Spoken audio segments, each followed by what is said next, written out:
My name is Emma Ruiz. I'm 28 years old, and I've always considered myself pretty level-headed. But when you watch someone you love slowly disappear into lies, and you're the only one who sees what's really happening, you learn to act. Quietly. Before we dive into my story, if you've ever felt like someone underestimated your intuition, hit the like button and subscribe. You're not alone, and sometimes the quietest voices carry the most power. Let me take you back to where it all started. I was 24 when my mom met Daniel. It was a quiet Sunday in late October, the kind of day when everything feels just a little bit slower. I'd stop by to check on her, like I usually did on weekends, carrying a paper bag with 2 lemon scones from that bakery she loved downtown. She looked different that day, not in a bad way, just lighter. "I want you to meet someone," she said, trying to sound casual but totally failing. Daniel walked in with a warm smile, dressed like someone who planned his outfits but wanted it to look like he didn't. Dark jeans, brown leather shoes, flannel shirt over a white tee, hair graying at the temples in that distinguished kind of way. He was tall, maybe 6 feet, with a voice like someone who'd done radio in another life, smooth and calm. "Emma, I've heard so much about you," he said, reaching out with a firm handshake. "Your mom is pretty proud." I smiled, politely. I said all the right things. But inside, my chest tightened. She hadn't smiled like that in years. And now here she was, glowing, laughing like she used to. I should have been happy for her. And part of me was, truly. But Daniel, he felt off. It's hard to explain the kind of unease I felt. He didn't say anything wrong, didn't do anything strange, but sometimes people can be too perfect, like they've read a manual on how to behave. He complimented her cooking. He asked about my job. He listened without interrupting. He cleared the table after dinner, like he'd done it 100 times. That night, on the drive home, I remember replaying everything in my mind. His smile, his jokes, how easily he fit in. Too easily. Over the next few weeks, Daniel became a regular fixture at the house. He was always available, whether it was a flat tire, a light bulb that needed replacing, or even walking the dog. Daniel was there. "Isn't he wonderful?" my mom would say, eyes shining. "He reminds me of your father in some ways." That sentence always made something twist in my gut. Because my dad, he was real, flawed, funny, a little stubborn, but real. Daniel felt rehearsed. Still, I didn't want to be the bitter daughter who couldn't let her mom move on. I bit my tongue. I smiled through dinners. I let her be happy, but it didn't stop me from watching. One time, I came over unannounced to drop off some old photo albums. Daniel answered the door, shirtless. He acted surprised to see me, said he'd just gotten out of the shower. But when I walked in, there were 2 empty wine glasses on the counter and a set of candles burning in the living room. Nothing wrong with that, technically. But it was 2 in the afternoon. He noticed me looking. "Your mom had a tough morning. I thought she deserved a little pampering," he said, smiling. It sounded nice, but it felt like a line. A few weeks later, I found him in the garage sorting through old boxes. "Just helping your mom declutter," he said, holding a box labeled, "Emma, kindergarten."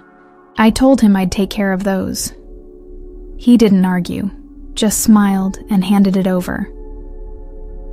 That night, I asked my mom if she'd told him to go through my childhood stuff. No, she said, pausing. I guess he was just trying to help. There was always something subtle. The way he'd look at my mom when she was speaking, as if he were studying her, not listening.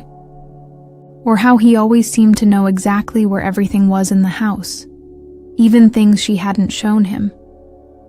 Once, I caught him in her bedroom when she wasn't home. I'd stopped by to pick up a casserole dish. The door was ajar, and I heard drawers opening. He stepped out casually. Looking for a pen. Thought she might keep some in here. A pen? In the bedroom dresser. I didn't say anything, but I made a mental note. The weirdest part? My mom started changing too. She was still warm and loving, but she doubted herself more. Misplaced things. Forgot dates. Apologized more. Maybe I'm just getting old, she'd joke, laughing it off.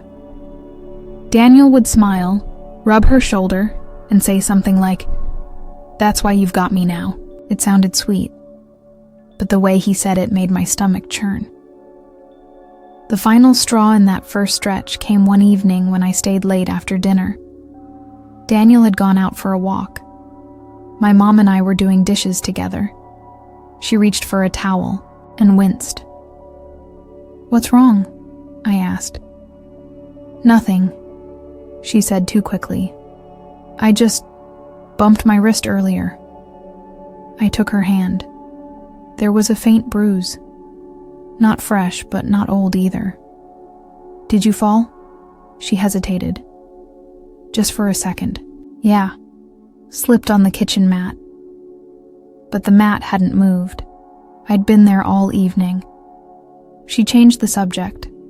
Asked about my job. Laughed too hard at my lame joke. And I let it go.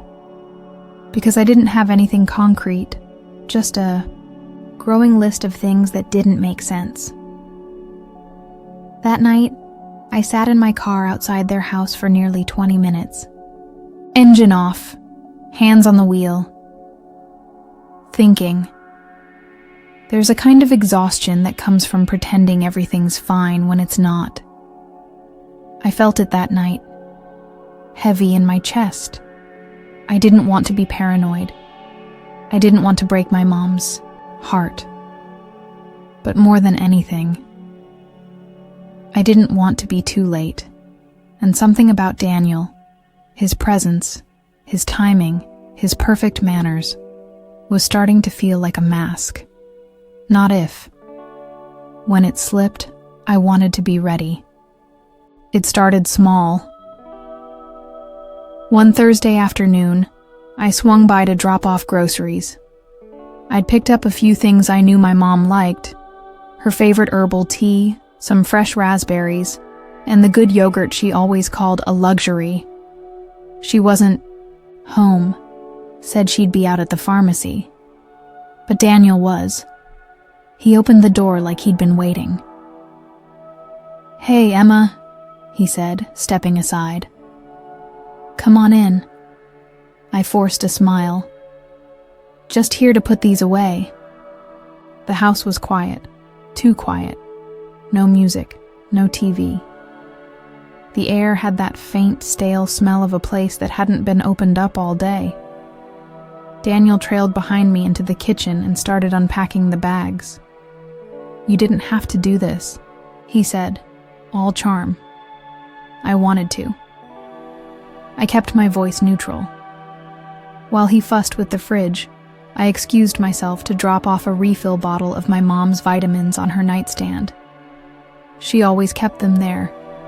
Said she liked to see them first, thing in the morning. Her room was tidy as usual.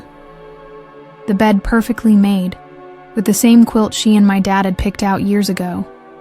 But as I placed the bottle on her dresser, I noticed it, the top drawer. Her jewelry drawer. Slightly ajar. It didn't look like much at first. A barely visible crack. But Mom never left it open. She was obsessive about that drawer.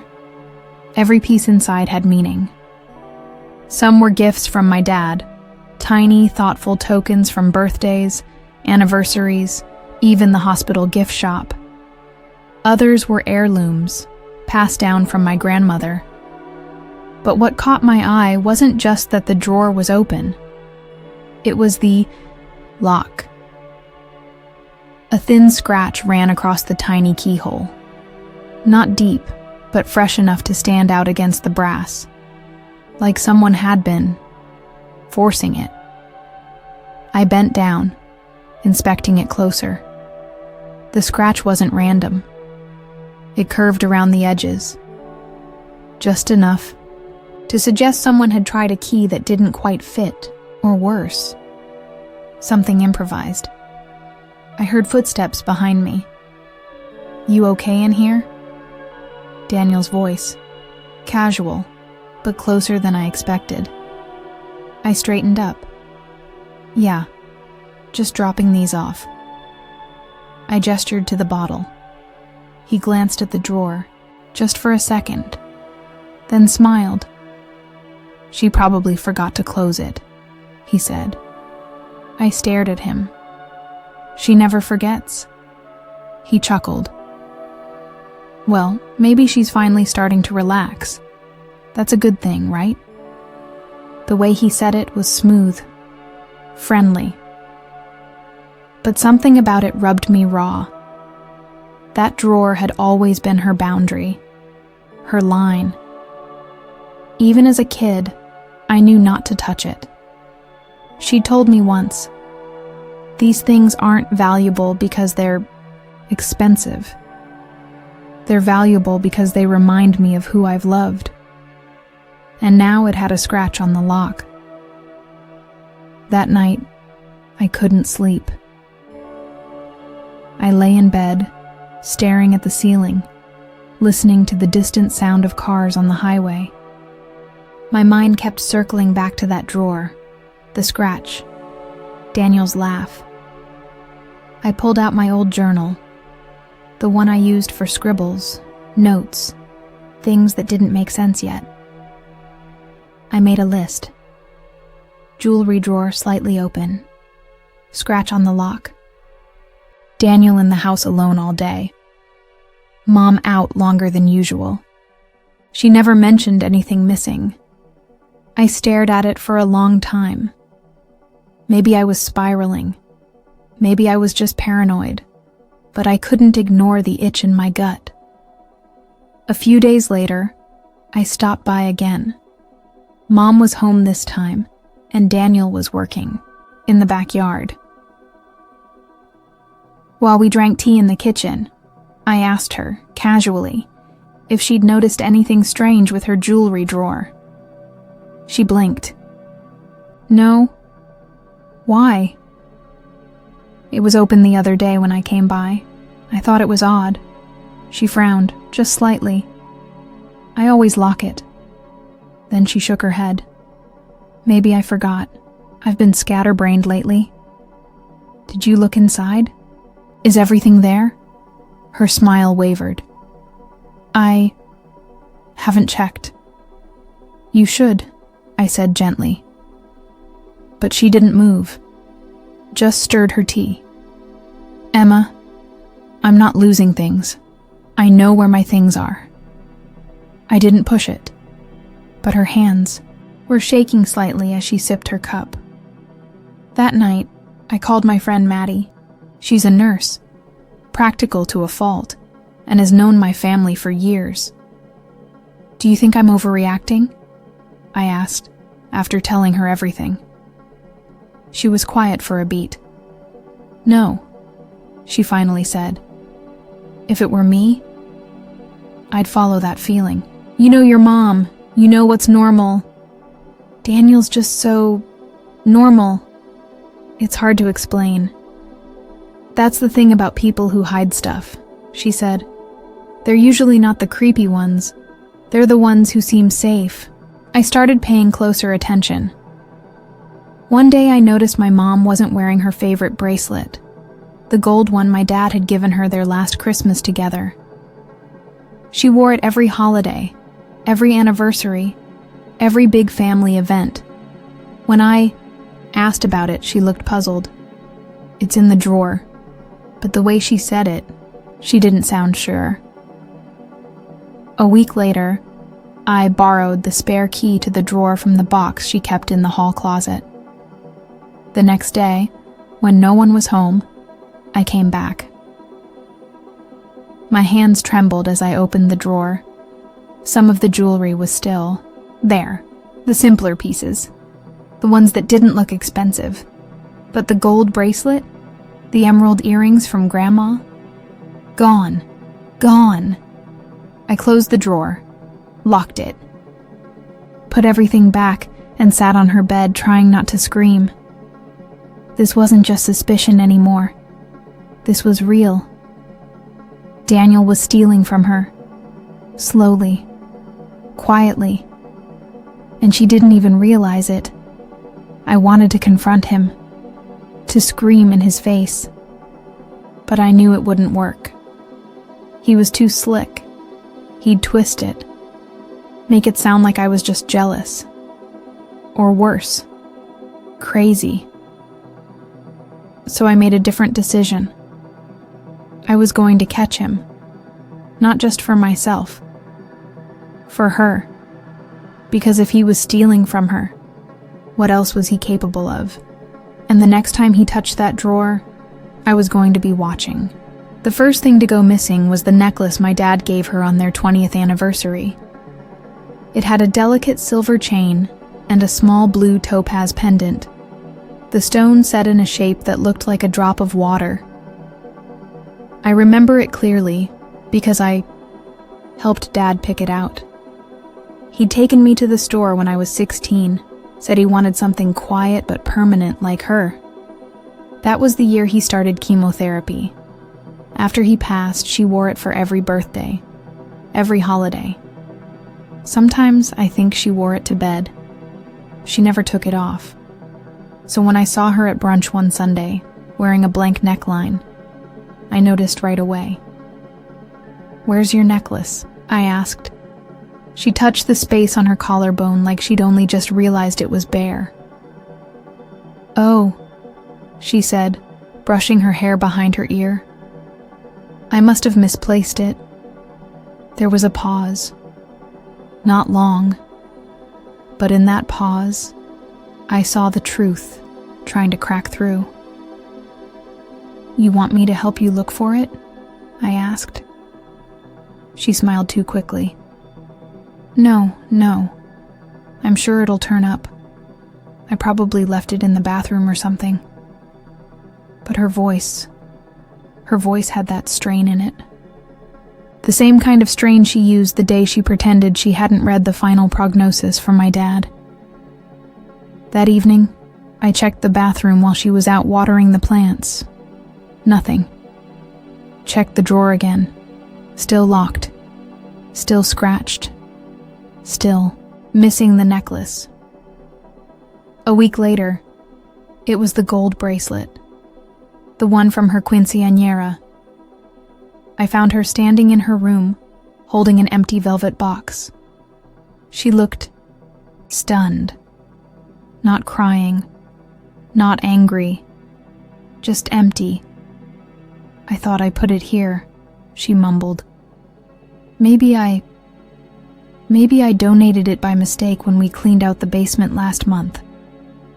But we hadn't cleaned out anything. And my mom? She didn't donate. Her memories. That bracelet wasn't even worth much in money. It was thin, delicate, a little bent from being worn too many times. But it was one of the last things she had from her parents in Puerto Rico. "You want me to help you go through your donation bags?" I asked. She shook her head, too embarrassed. "No, it's not a big deal." But it was a big deal, and it was getting bigger. That night, I went through her drawer again, this time with a list in my hand. I wrote down every piece I could remember her owning, From memory, from old photos, from holidays and birthdays. I pulled up Facebook albums, zoomed in on blurry images of her smiling at the table, laughing with a glass of wine in hand, always wearing something delicate around her neck or wrist. There were at least 10 pieces I remembered clearly. 6 of them were missing. All the simple stuff was still there.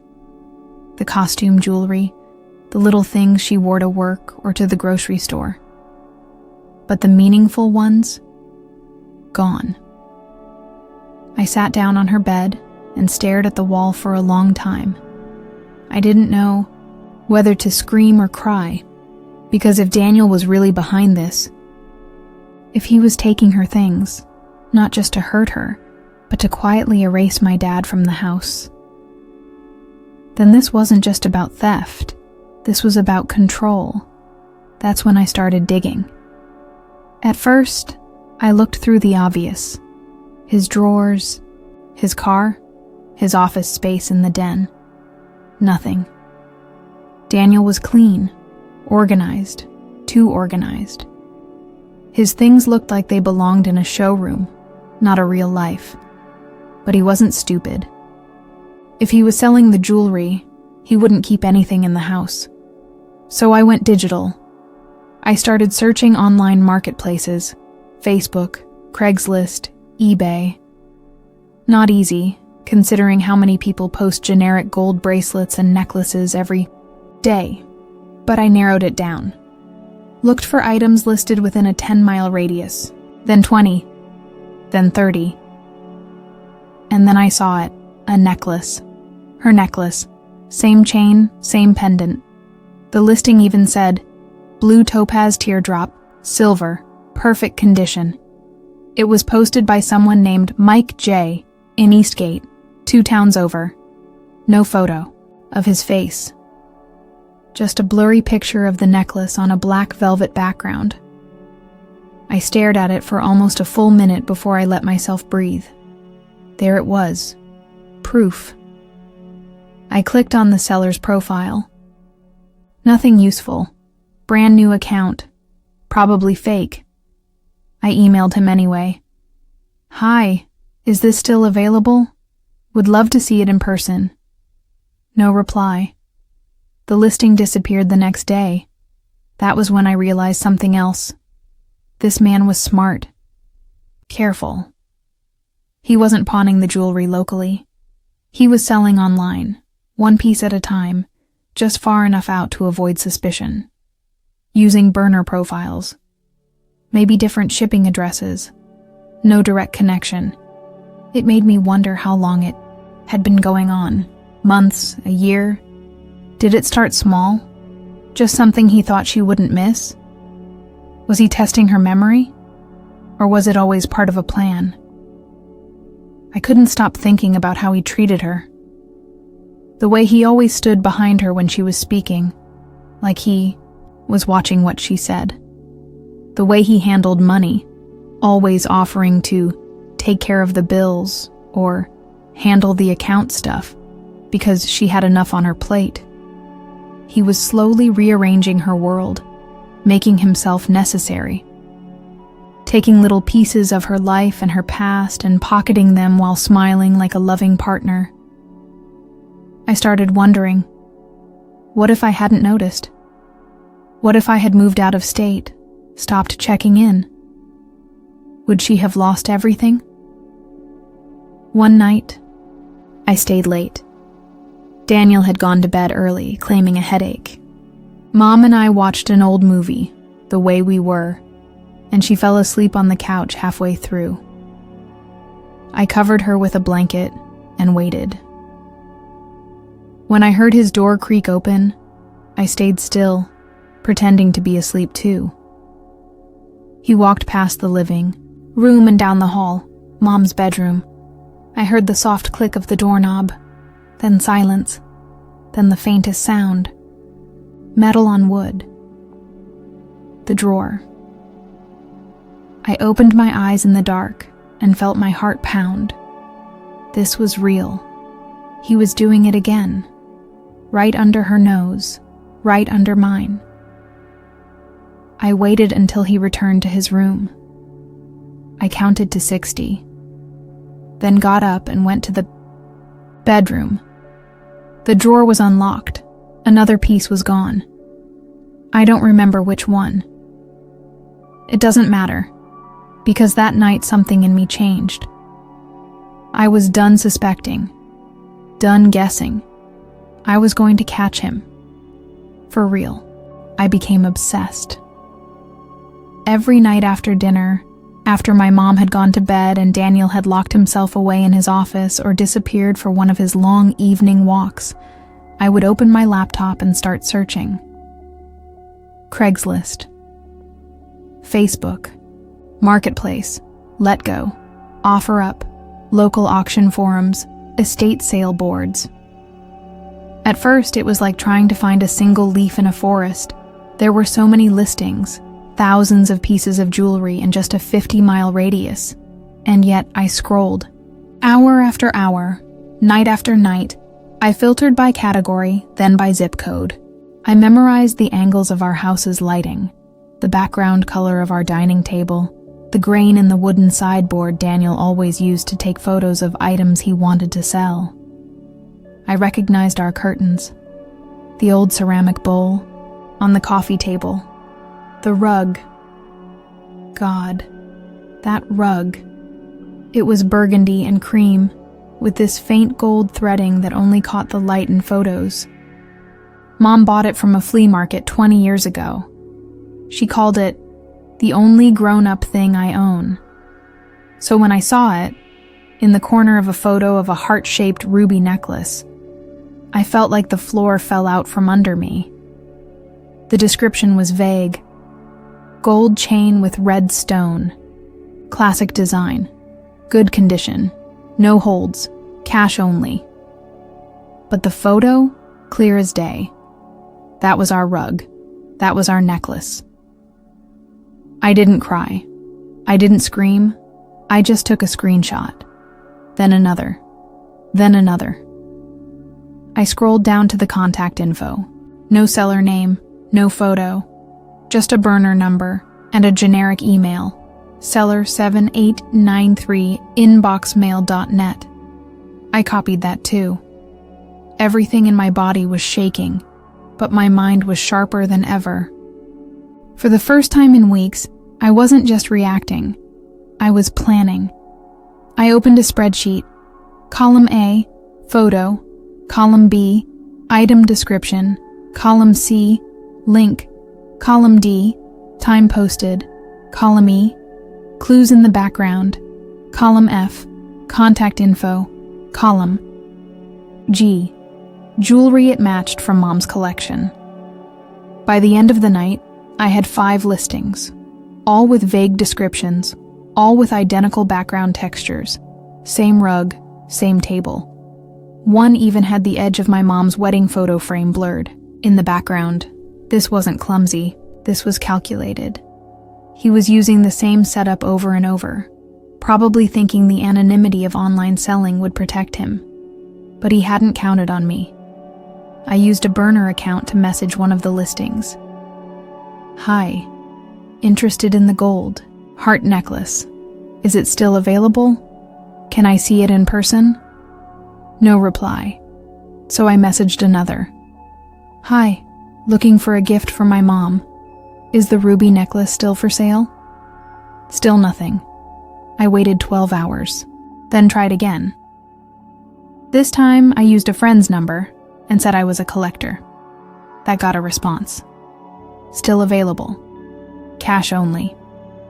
No delivery. You pick up. I asked for the address. He sent a location pin to a public parking lot outside a hardware store. 20 minutes from our house. Classic. Public space. No name, no trace. But now I had a real number and a real meeting time. I was supposed to meet him Saturday at 2 p.m. That night, I didn't sleep.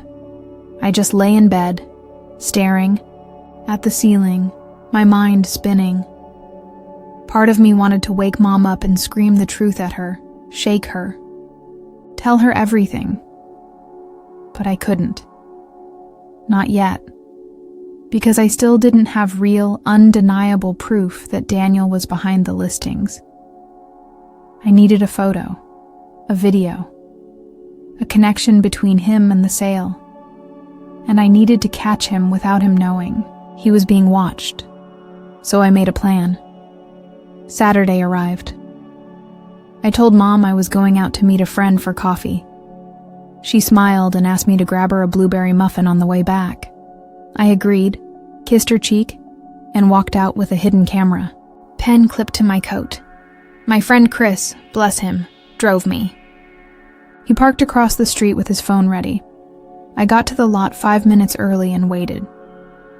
Then, at exactly 2:01 p.m., a black Toyota pulled into the spot next to me. The window rolled down, and there he was.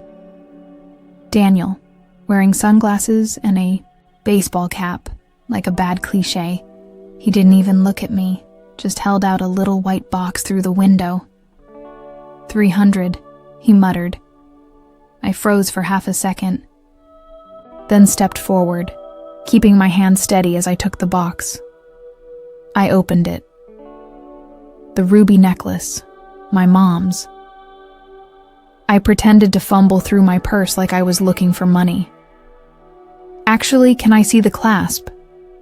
My mom has sensitive skin, he sighed. It's clean. Take it or leave it. Then he looked at me. Really looked. And the moment his eyes met mine, his face changed. Emma? Silence. His mouth opened, closed, opened again. But I was already stepping back. Smile, I said softly. The camera blinked red. Behind me, I heard Chris's phone camera clicking away. Daniel cursed and slammed the car into reverse, tires squealing as he peeled out of the parking lot. I didn't follow. I didn't have to, because I had what I needed. That night, I went back to the spreadsheet and updated column H. Confirmed. Video evidence. Suspect is Daniel Torres. Then, I sat on my bed, holding the ruby necklace in my hands. My mom's ruby necklace. Her birthday was in 2 weeks, and I planned to give it back to her, wrapped in velvet, with the truth tied to it like a bow. After catching Daniel red-handed in the parking lot, I thought I'd feel triumphant, vindicated, strong. Instead, I felt something colder. Patience. I didn't just want evidence. I wanted to burn every excuse he could possibly come up with. I wanted a video he couldn't deny, in our house, stealing from her drawer, while she trusted him with her life. So I did what any woman who's been pushed too far would do. I set a trap. The spy camera arrived 2 days later. Small, sleek, disguised as a regular phone charger. It recorded on motion detection, high definition, no blinking lights, and stored everything on a hidden SD card. Perfect. I tested it in my apartment first, just to be sure. Plugged it into the wall, walked past it, sat in front of it, checked the footage. Crystal clear. The angle was narrow, but if placed just right, it would capture the jewelry drawer and whoever opened it. Now all I needed was a window of time when Daniel would be alone, and that came faster than expected. My mom announced she'd be visiting my Aunt Carla for the weekend. A church retreat, women only. Daniel, conveniently, had a bad knee and stayed behind. I offered to stop by and water the plants, feed the cat, check the mail. He smiled. You're such a good daughter. And I smiled back. Only the best. Saturday morning, I arrived at the house with the spy camera in my purse and a decoy ring in my pocket. It was a fake gold band I'd found at a thrift store. a chunky little thing with a fake emerald in the center. Not too flashy, not too dull. Just tempting enough to catch a thief's eye if they were snooping for valuables. I told Daniel I'd only be a few minutes. He was in the kitchen, scrolling on his tablet, drinking coffee like a man without a care in the world. "I'll check the upstairs bathroom too," I said. "Sure," he called. "Just don't trip over the cat again." I laughed. No promises. Once I was upstairs, I moved quickly. Mom's bedroom smelled like lavender and dust. The curtains were half drawn, casting soft lines of sunlight across the floor. Her jewelry drawer was in the vanity, small, carved cherry wood. The lock was still scratched from the last time. I opened it. Mostly empty now. A few earrings, a couple of old brooches, a pair of costume necklaces. Nothing valuable. Nothing she'd cry over if it vanished. I slipped the decoy ring into the corner of the drawer. Then I plugged the spy camera into the outlet just beside the vanity mirror. A natural position, exactly where a phone charger would go. From that angle, the lens pointed directly at the drawer. Perfect. Before I left the room, I tilted a picture frame slightly to the right. Just a hair. My own version of a tripwire. If Daniel tried to stage the drawer or reposition anything, I'd know. I returned downstairs and smiled. "All good upstairs." He barely looked up. "Thanks. Your mom owes you big time." She always says that. We laughed, I left, and waited. The next 24 hours crawled by. Every buzz from my phone made my heart jump. Every hour, I checked the house's exterior through our old doorbell cam app, just in case he had guests. He didn't. Sunday afternoon, I returned under the pretense of dropping off groceries before Mom got back. Daniel was in the garage when I arrived, organizing tools, or pretending to. "I'll be quick," I said, lifting the bag. "Just putting these in the fridge." "Thanks again," he said, wiping his hands on a rag. "You're a lifesaver." I smiled and walked inside. Calm. Cold. Upstairs, I moved quickly. The jewelry drawer was still closed. The picture frame? Tilted, just slightly, but now it leaned to the left. My hands tightened into fists. I unplugged the spy cam, slipped it into my purse, and walked back down, feeling his eyes on my back the whole time. That night, I sat on the edge of my bed, laptop open, SD card plugged in. I took a deep breath. Clicked play. At first, just silence. An empty room. A flutter of curtains in the breeze. Sunlight creeping across the carpet. Then, motion.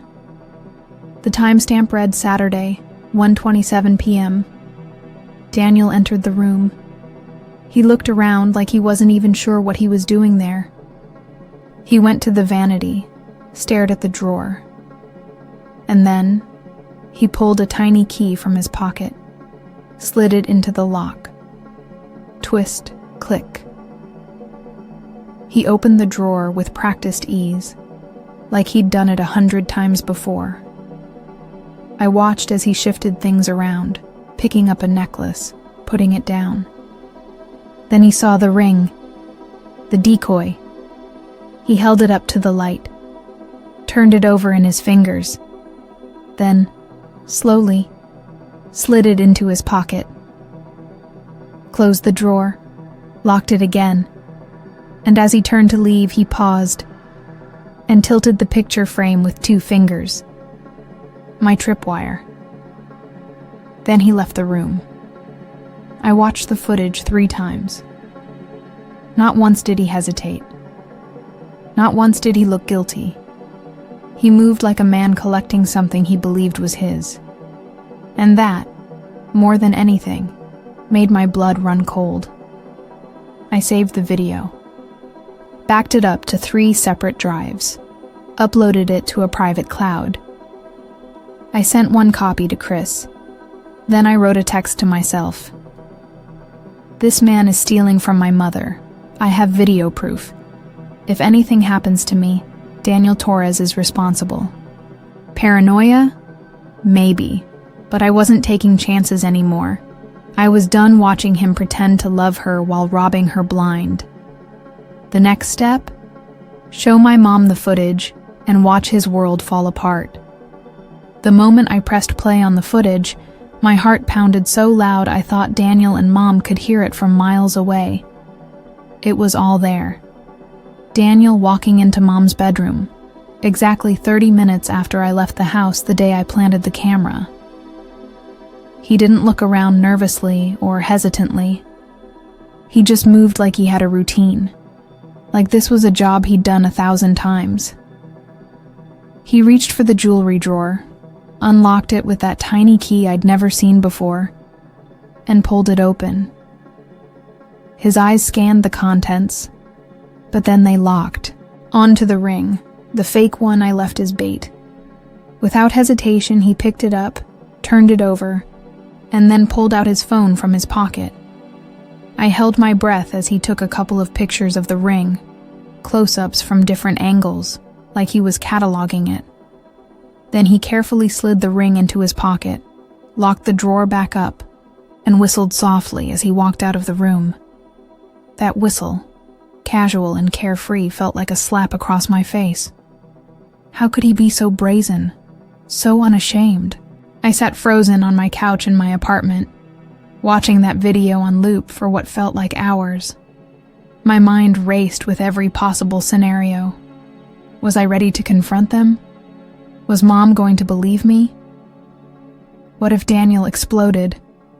Or worse, what if he left before I could stop him? But something inside me hardened with each replay. This was the moment. The proof. The next morning, I printed stills from the video.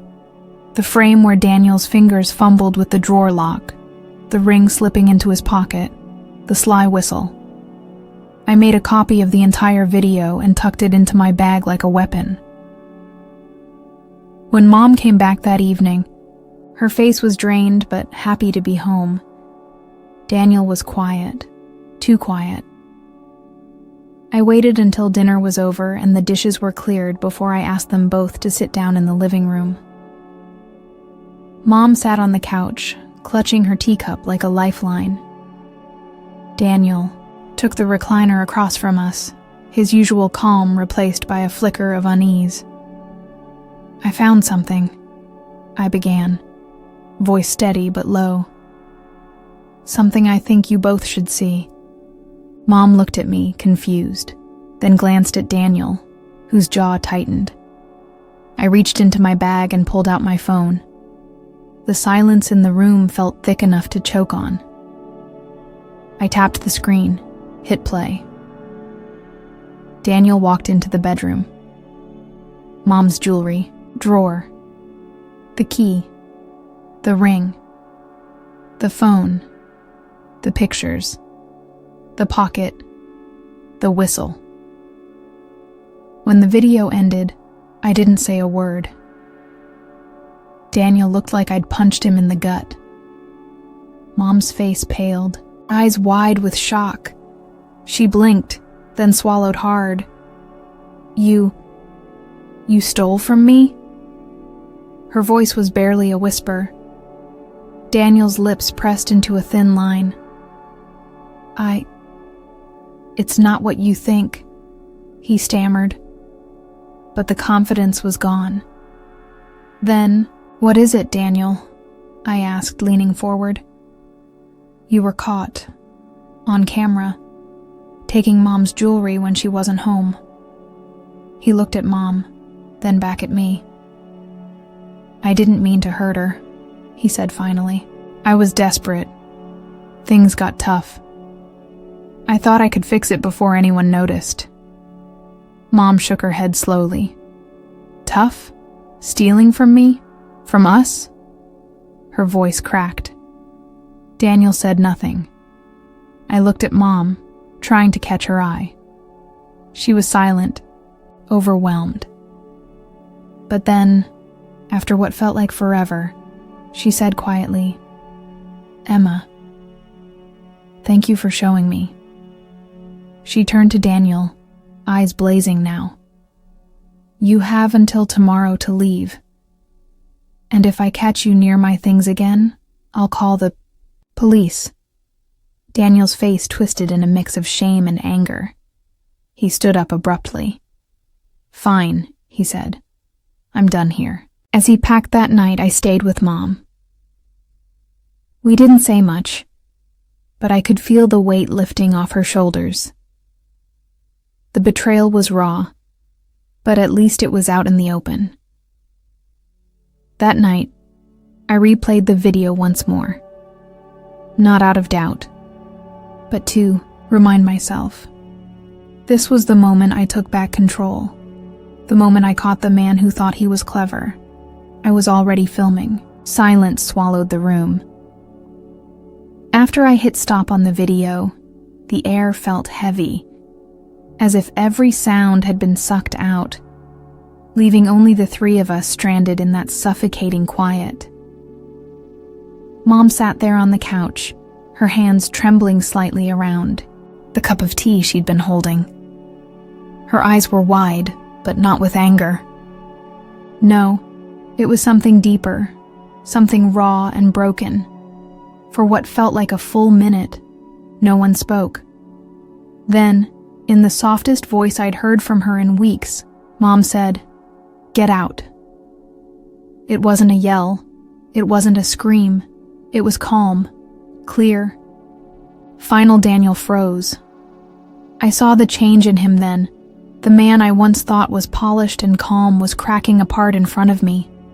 Tears welled up, then spilled over. "Please," he begged, voice breaking. "I didn't sell much. I was going to replace them, I swear. I wasn't trying to hurt anyone." His hands shook as he reached out toward Mom, as if he could claw back whatever he'd stolen.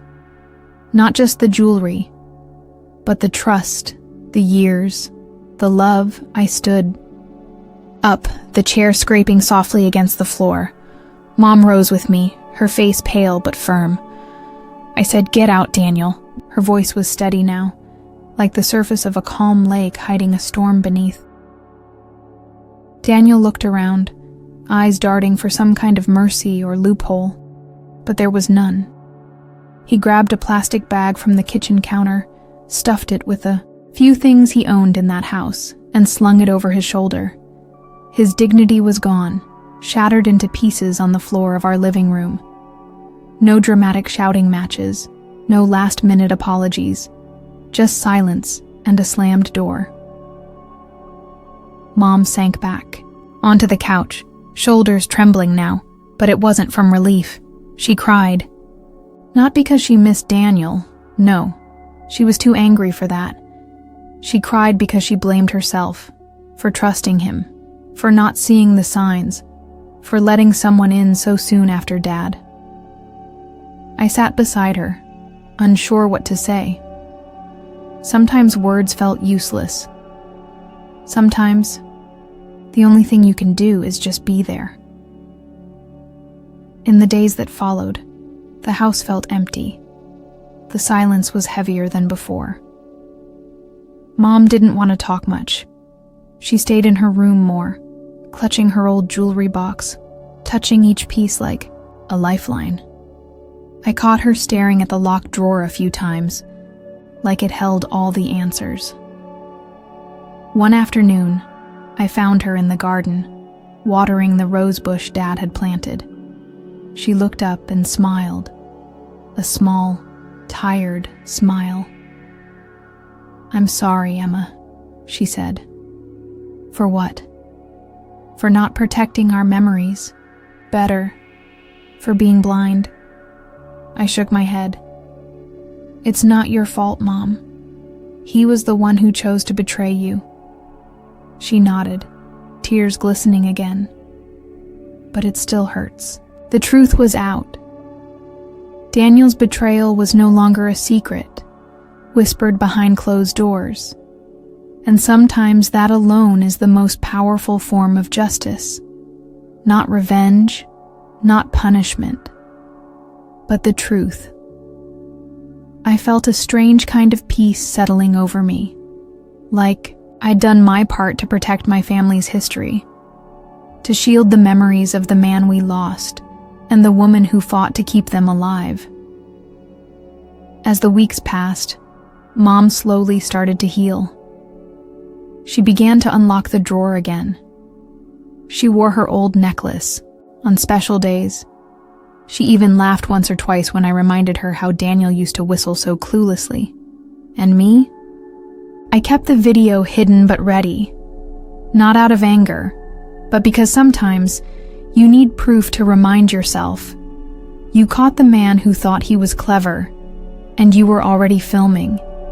If you've ever felt betrayed by someone you trusted, remember, this truth can be your greatest weapon, and sometimes the fallout isn't just an ending, it's a new beginning.